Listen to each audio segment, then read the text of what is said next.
Salam dalam nama Tuhan Yesus. Kita berjumpa pada pagi hari ini dalam acara renungan firman Tuhan.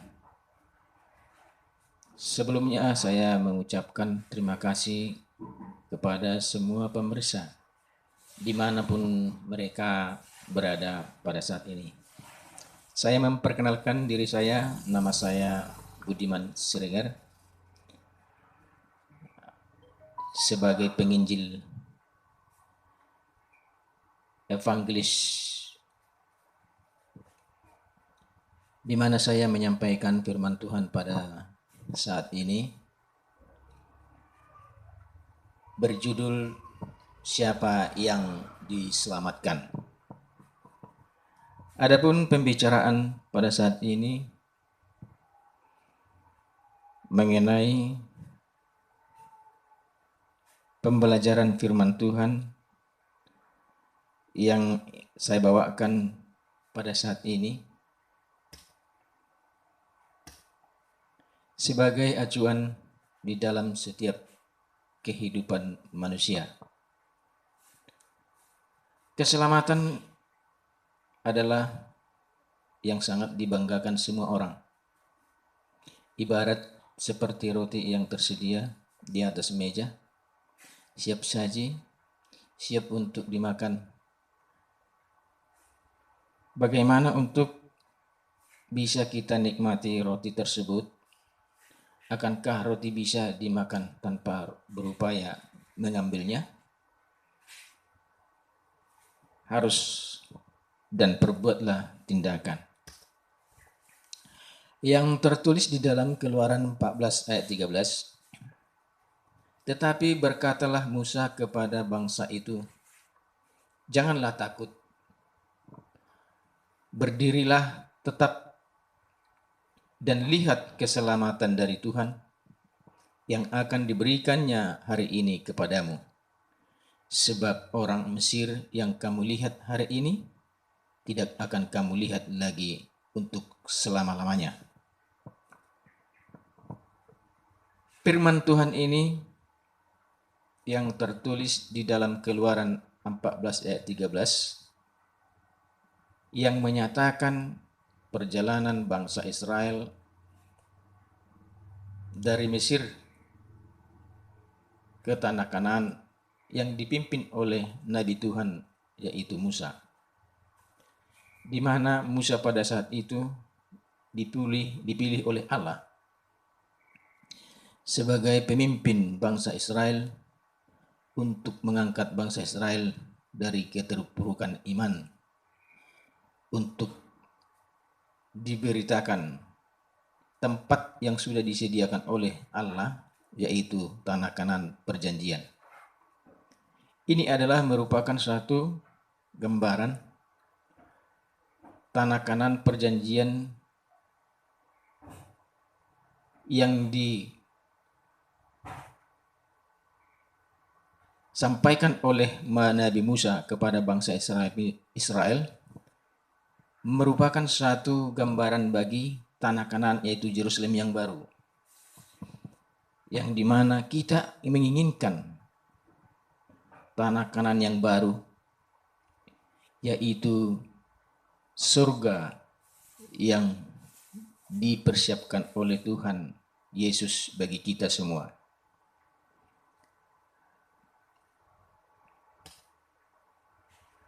Bagaimana kita akan diselamatkan?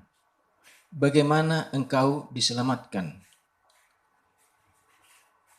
Di dalam perjalanan bangsa Israel ke tanah Mesir, banyak permasalahan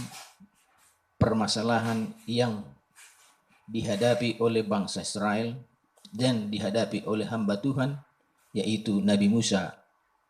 Dari berbagai masalah yang dihadapi dari dalam ataupun dari luar bangsa itu sendiri, merupakan suatu gambaran bagi iman setiap orang atau setiap umat manusia pada saat itu, khususnya bangsa Israel, yang tadinya tidak mengenal Tuhan lagi di dalam kehidupan mereka selama mereka menjadi tawanan di tanah Mesir. Mereka sudah banyak berubah sikap dan mereka tidak mengenal Tuhan lagi. Sehingga Musa diutus oleh Tuhan untuk mengenalkan Tuhan kembali agar mereka kembali ke jalan yang benar. Keluaran 15 ayat 2 menunjukkan Tuhan itu kekuatanku dan mazmurku. Ia telah menjadi keselamatanku. Ya Allahku, kupuji Dia. Ya Allah Bapakku, kuluhurkan Dia.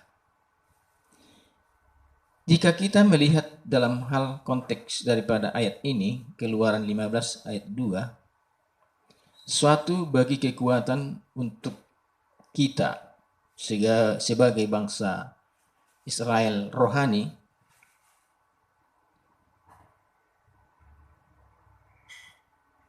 membuat kita semakin kuat dalam iman kita untuk mencapai keselamatan.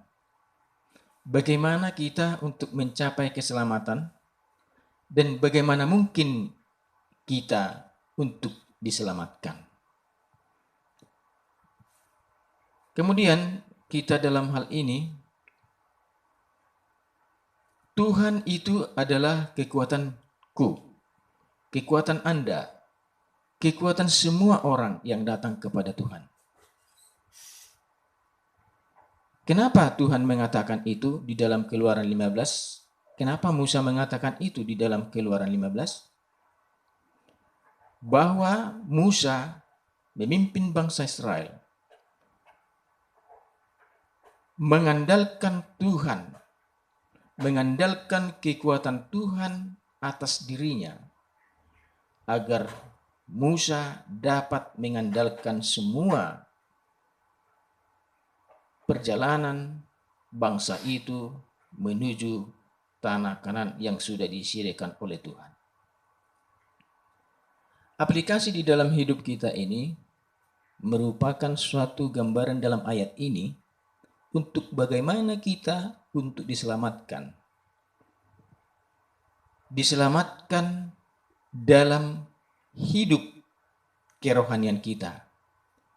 Diselamatkan di dunia ini dan diselamatkan di balik daripada hidup kita pada saat ini. Keselamatan yang diutamakan adalah keselamatan bangsa Israel pada saat itu. Yang diinginkan mereka adalah keselamatan secara jasmani. Tetapi jauh dari situ,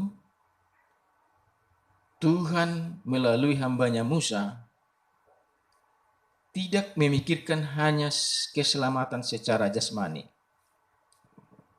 tetapi merupakan suatu tuntutan bagi Tuhan kepada Musa, kepada bangsa Israel itu, supaya bangsa Israel itu hidup di dalam iman, keselamatan yang diberikan kepada mereka, di mana Yesus sudah menyediakan keselamatan itu kepada bangsa Israel dan kepada semua manusia.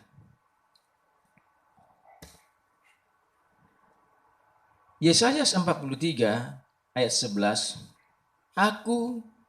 Akulah Tuhan, dan tidak ada juru selamat selain daripada Aku. Jelas apa yang sudah disampaikan oleh Tuhan kepada Musa, yang dikatakan tunggal, Akulah Tuhan, dan tidak ada juru selamat selain daripada Aku. Maksudnya dalam ayat ini, banyak orang ataupun manusia pada saat ini mengandalkan dirinya sendiri untuk menghadapi sesuatu hidupnya di dunia ini, baik secara hidupnya sendiri dan baik secara kemanusiaan, di dalam segala kekurangan ataupun di dalam segala kelebihan yang dia miliki. Ada banyak orang manusia yang berpendidikan ataupun banyak orang yang mempunyai harta atau banyak orang yang mempunyai kedudukan. Dia lupa akan mengandalkan Tuhan di dalam kehidupannya. Tetapi dalam hal ini semuanya terpaku kepada karakter seseorang dan membuat seseorang itu tidak takut akan Tuhan, karena di mana seseorang itu mempunyai kesanggupan, mempunyai harta, dan mempunyai segala-galanya, sehingga dia mengatakan dirinya bahwa dialah yang mempunyai hak atas yang dia lakukan dan yang miliki di dalam kehidupannya. Tetapi orang seperti ini tidak tahu, karena dia tidak mengandalkan Tuhan dan dia tidak percaya kepada Tuhan yang tidak dilihat oleh matanya sendiri. Itulah sebabnya di Yesaya 43, pasal 43 ayat 11, Aku, maksudnya Bapa yang di sorga, Akulah Tuhan dan tidak ada juru selamat selain daripada Aku. Kita melihat ayat ini merupakan satu ayat yang sangat indah sekali bagi orang yang takut akan Tuhan, di mana seseorang yang mempunyai iman, yang akan takut akan Tuhan, sangat merindukan ayat ini di dalam kehidupan mereka, karena menganggap setiap orang yang takut akan Tuhan mendapat keselamatan, karena Tuhan adalah juru selamat. Tidak ada juru selamat selain daripada Allah sendiri. Keselamatan sudah tersedia untuk Anda, maukah menerima dan memilikinya? Kembali ke ayat yang pertama tadi, sama seperti roti yang sudah terhidang, ibarat roti itu adalah keselamatan yang sudah disediakan di atas meja dan diundang untuk mengambilnya. Tetapi roti tersebut tidak bisa kita nikmati jika kita tidak membuat sesuatu untuk melakukan sesuatu, mengambil, memakan, berdoa, dan lain-lainnya. Begitu juga keselamatan, di mana ada banyak orang Kristen yang selalu mengandalkan keselamatan itu adalah kasih karunia. Kasih karunia adalah yang mereka andalkan. Apapun yang mereka lakukan di dunia ini, mereka sudah percaya bahwa kasih karunia itu adalah menyelamatkan mereka. Benar. Tetapi bila mana kasih karunia itu tidak kita bertindak, tidak kita berbuat di dalam kasih karunia itu, maka kasih karunia itu tidak akan berguna bagi setiap orang yang datang memiliki daripada kasih karunia itu dan yang datang kepada Tuhan. Kasih karunia harus kita tunjukkan bahwa kasih karunia kita, kasih karunia yang berasal dari Tuhan, sudah ada pada kita. Tetapi harus kita berbuat bagaimana kasih karunia itu bisa menyelamatkan kita, bisa bertindak atas diri kita, sehingga kasih karunia itu merupakan suatu power bagi setiap orang yang mengandalkan Tuhan. Itulah sebabnya Tuhan mengatakan dan menyediakan kepada semua orang, tidak pandang bulu, yang kaya, yang miskin,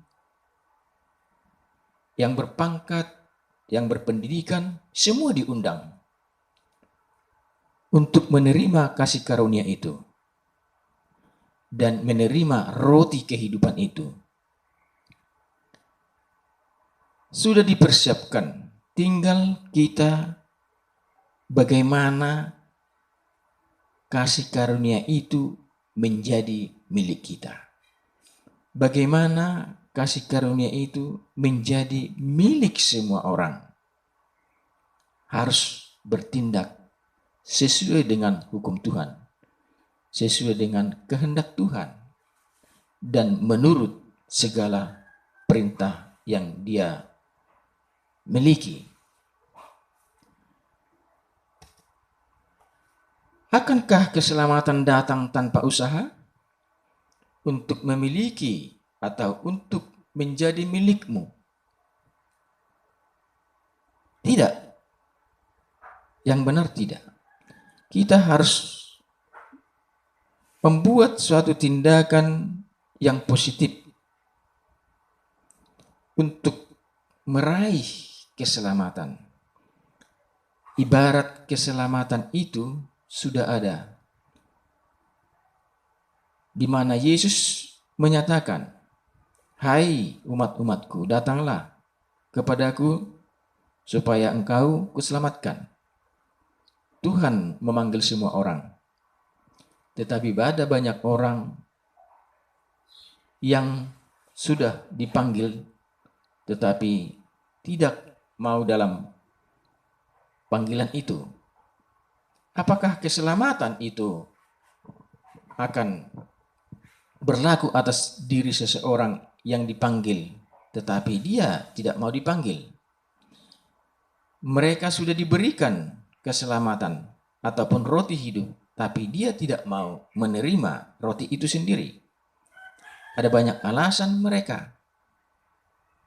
Saya sudah kenyang, saya sudah tahu, saya sudah pernah menikmati, dan sebagainya. Itulah banyak alasan orang. Hal pemanggilan daripada Yesus kepada setiap manusia. Tetapi jika seseorang itu ingin diselamatkan, keselamatan itu menjadi miliknya, maka seseorang itu akan datang menghampiri siapa yang sudah memberikan keselamatan itu kepadanya, yang menawarkan keselamatan itu kepada setiap orang. Dia akan diselamatkan, dia akan mendapatkannya. Tetapi orang yang tidak mau diselamatkan itu, dia tidak mau menerima, sekalipun panggilan itu sudah ada kepadanya, dia tidak mengindahkan keselamatan itu, panggilan itu. Kepada saudaraku yang dikasihi oleh Tuhan, dalam hal keselamatan, perlu kita ketahui, untuk Anda diberikan dengan cuma-cuma. Tetapi ingat, jangan percuma. Apakah keselamatan untuk Anda diberikan dengan cuma-cuma? Katakan, memang benar Yesus memberikan keselamatan itu dengan cuma-cuma. Tetapi ada banyak manusia melakukannya dengan percuma. Yesaya 51 ayat 6 berkata, pasal 51 ayat 6. Arahkanlah matamu ke langit dan lihatlah ke bumi di bawah, sebab langit lenyap seperti asap bumi, memburuk seperti pakaian yang sudah usang, dan penduduknya akan mati seperti nyamuk. Tetapi kelepasan yang kuberikan akan tetap untuk selama-lamanya, dan keselamatan yang daripadaku, Allah, tidak akan berakhir. Jelas dikatakan ayat Yesaya ini dalam pasal 51 ayat 6. Kita harus mengarahkan mata dan telinga kita ke langit untuk melihat, dan ke bumi akan kita melihat semua kemegahannya, merupakan suatu ciptaan Allah, ciptaan Tuhan yang begitu indah, yang sangat dahsyat. Lihat, perhatikanlah semua yang ada di langit dan di bumi akan seperti di hari kedatangan Yesus yang kedua kali. Akan seperti pakaian yang usang, lenyap semua, tidak ada berarti, dengan segala isinya, dengan segala manusia yang ada di permukaan bumi ini yang hidup, akan seperti nyamuk, lenyap, tidak ada artinya.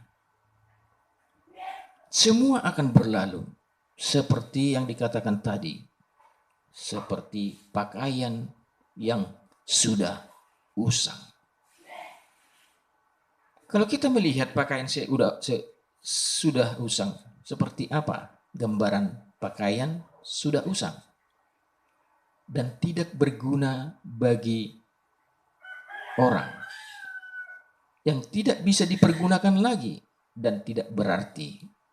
Itulah diibaratkan pakaian seperti yang sudah usang. Kenapa dikatakan seperti itu? Semua akan berlalu. Langit dan bumi dan segala isinya akan berlalu. Tidak ada yang kekal. Tetapi keselamatan yang diberikan oleh Allah, Tuhan Bapa yang di sorga, tetap untuk selama-lamanya, tidak akan berakhir, tidak akan berakhir. Dikatakan untuk selama-lamanya, keselamatan yang daripada Allah tidak akan berakhir. Itulah sebabnya kita harus menginginkan keselamatan itu. Tetapi, saudaraku, bukan karena keselamatan itu yang kita raih sehingga kita datang kepada Tuhan. Jangan karena ada keselamatan itu, kita datang kepada Tuhan. Kita menyembah Tuhan. Seperti apa konteks daripada kata-kata seperti itu? Datang kepada Tuhan karena ada keselamatan. Ya benar. Setiap orang yang datang kepada Tuhan mendapatkan keselamatan. Keselamatan selama-lamanya yang tidak berakhir. Itu benar. Tetapi kita datang kepada Tuhan bukan karena keselamatan, melainkan karena kita adalah sebagai ciptaan Tuhan, sebagai anak, sebagai hamba yang harus kita turuti kehendak Allah atau Bapa yang di surga. Itulah sebabnya jika kita menurut kepada Tuhan, menurut segala keinginan, menurut segala hukum Tuhan, maka dengan sendirinya keselamatan itu sudah ada di tangan setiap orang yang datang kepada Tuhan. Jika kita mengandalkan keselamatan itu, karena keselamatan itu kita datang kepada Tuhan menyembahnya, kita memaksakan diri kita sendiri atas keselamatan itu. Bukan karena keikhlasan dan keinginan kita sendiri dan pengorbanan kita sendiri datang kepada Tuhan untuk sebagai Tuhan dan Allah kita sendiri yang kita sembah, melainkan hanya menginginkan keselamatan itu sendiri. Seperti apa konteks daripada kata-kata tersebut? Coba kita perbandingkan dan kita renungkan bagaimana antara anak Allah Bapa dengan anak. Ada anak yang datang kepada Bapa dan Bapa datang kepada anak dan menyuruh seorang anaknya untuk melakukan suatu pekerjaan dan suatu penurutan kepada anak. Lalu anak itu datang kepada bapaknya. Lalu datang anaknya menyatakan kepada bapaknya, ada enggak upahnya? Lalu bapaknya ini menunjukkan suatu makanan kepada anaknya. Lalu anaknya ini datang dan bekerja apa yang diarahkan oleh bapaknya kepada anaknya. Ada lagi satu anak yang datang kepada bapaknya, yang disuruh oleh bapaknya untuk bekerja. Tetapi anak ini tulus untuk mengerjakan apa yang disampaikan oleh bapaknya kepada anaknya itu. Karena anak ini berpikir bahwa anaknya ini adalah sebagai bapaknya yang harus menurut kepada orang tua. Bukan karena makanan yang ada di tangannya lalu dia akan bekerja.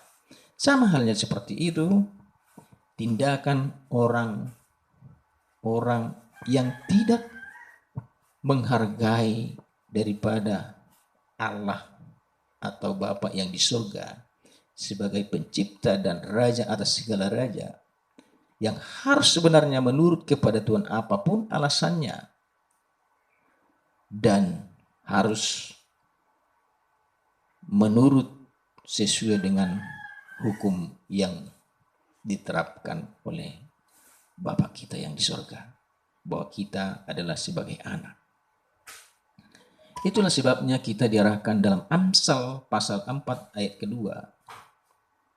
Karena aku memberikan ilmu yang baik kepadamu, janganlah meninggalkan petunjukku. Benar.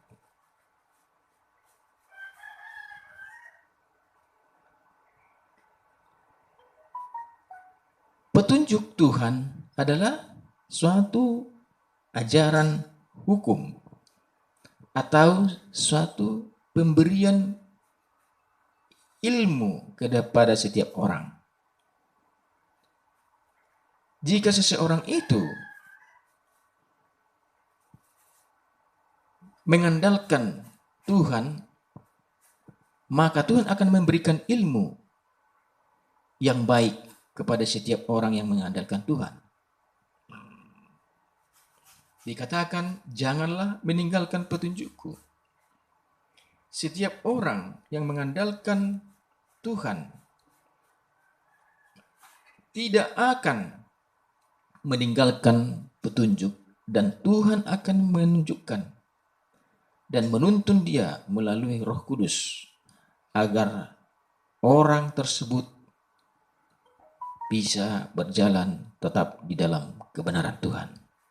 Itulah sebabnya Amsal pasal 2 ayat 2, pasal 4 ayat 2. Karena aku memberikan ilmu yang baik kepadamu, janganlah meninggalkan petunjukku. Saudaraku yang dikasihi oleh Tuhan, benarkah apa yang disampaikan oleh Amsal? Jika kita mengatakan benar, baiklah kita mengandalkan petunjuk Tuhan dan mintalah petunjuk dari Tuhan. Mintalah akan diberikan ilmu yang baik kepada setiap yang haus akan firman Tuhan. Jangan mengandalkan pikiranmu, tetapi andalkanlah Tuhan. Andalkanlah pemberian ilmu yang baik dari Tuhan, agar kamu diberikan petunjuk dan diarahkan kepada apa yang engkau lakukan di dalam kehidupanmu. Siapa yang terpanggil yang akan diselamatkan? Yoel pasal 2 ayat 32 dikatakan di sana, dan barang siapa yang berseru kepada nama Tuhan akan diselamatkan, sebab di Gunung Sion dan di Yerusalem akan ada keselamatan seperti yang telah difirmankan Tuhan. Dan setiap orang yang dipanggil Tuhan akan termasuk orang-orang yang terlepas. Saudaraku yang dikasihi oleh Tuhan, Tuhan berseru kepada Nabi Joel, barang siapa yang berseru kepada Tuhan akan diselamatkan. Penyelamatan yang dari Tuhan sangat berguna kepada setiap orang yang berseru kepada namanya. Yang berseru berarti setiap orang yang berseru positif. Ada yang mau dia minta, ada yang mau dia inginkan. Sama seperti bapak, anak dengan bapak, dengan orang tuanya. Jika si anak ini yang ada diinginkan, maka dia akan lari kepada bapaknya untuk memohon dan berseru, "Bapak, berikan kepada aku uang. Aku akan membeli buku." Lalu bapaknya akan memberikan. Itulah seruan anaknya. Dan kita juga berseru kepada Tuhan. Barang siapa yang berseru kepada Tuhan, serukanlah apa yang engkau sampaikan seruanmu itu. Tetapi Tuhan menyampaikan kepada Nabi Joel pada saat ini, kepada orang semua yang berseru kepada nama Tuhan, yaitu berseru untuk mendapatkan keselamatan. Bukan untuk mendapatkan harta, bukan untuk mendapatkan uang, bukan untuk mendapatkan kemewahan yang ada di dunia ini, tetapi untuk mendapatkan keselamatan yang selama-lamanya. Itulah yang difirmankan oleh Tuhan kepada setiap orang yang dipanggil Tuhan, termasuk orang-orang yang terlepas. Maksudnya yang sudah terangkat dari jurang maut dosa, diperbaharui melalui panggilan Roh Kudus, dan dia lahir dalam roh. Itulah sebabnya, saudaraku, kita berupaya sekuat tenaga dengan mengandalkan kuasa Tuhan, supaya semua apa yang engkau inginkan untuk mencapai kemenangan, keselamatan dari Tuhan, bisa engkau raih dengan kuasa Tuhan melalui doa. Karena jika engkau berdoa kepada Tuhan, mintalah Roh Kudus untuk dapat engkau lakukan semua yang kau inginkan, yang diinginkan oleh Tuhan atas perilakumu. Matius pasal 10 ayat 22 sebagai pendukung daripada kata-kata ini. Dan kamu akan dibenci semua orang oleh karena namaku, karena nama Tuhan Yesus.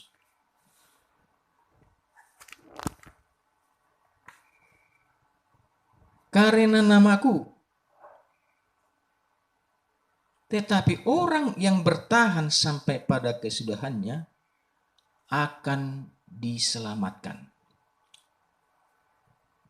Artinya, dalam ayat ini, apakah Anda atau saudaraku sudah siap untuk menerima semua yang akan terjadi di dalam hal mengikuti Tuhan sebagai Tuhan Juru Selamat pribadi Anda? Akan dunia membenci saudara. Apakah saudaraku bertahan sampai kesudahannya karena nama Tuhan Yesus Kristus? Jika Anda sudah bersedia untuk dibenci manusia, dibenci dunia ini, maka engkau akan diselamatkan.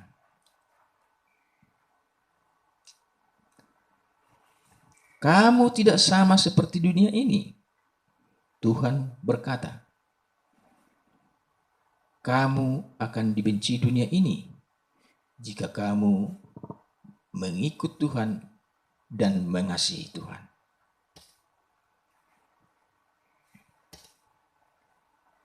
Bentuklah karaktermu dan lakukan penurutan dan perbuatan akan keselamatan datang kepadamu.